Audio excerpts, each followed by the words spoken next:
So I, always knew that I wanted to help others with their careers. And I created all of these frameworks that I think helped me to now help others.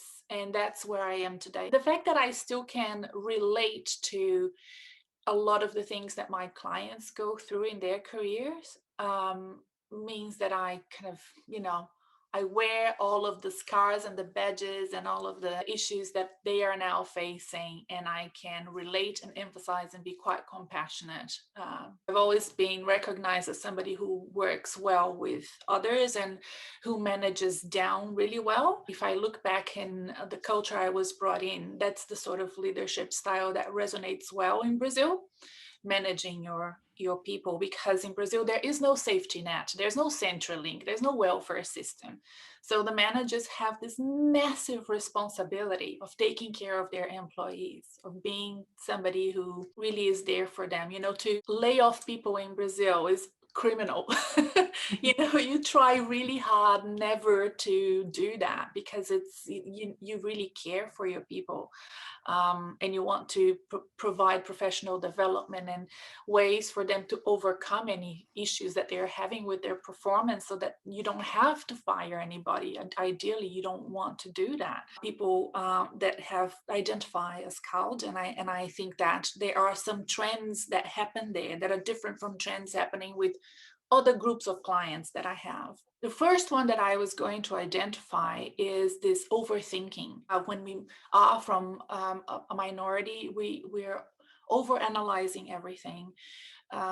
Some cultures come to me, and I have clients from cultures where the perfectionism is an issue, and the as idea that they can only go to market when everything is perfect, that they can only present themselves or even attend an event like this when everything is perfect. And I can understand the reason for overthinking, because you've been in this sort of survival mode. If you're a migrant, you're still trying to find your step, find your new persona, sort of reinvent yourself, and the status quo that you've lost, you're trying to figure it all out again. There's a lot of over educating. Sometimes I go through CALD women's LinkedIn profiles, and I see so much education, like 2-3 masters. Oh, I want to be a chief operating officer maybe in 10 years time. And I'm like, you can be a COO right now, woman. I'm telling you, your resume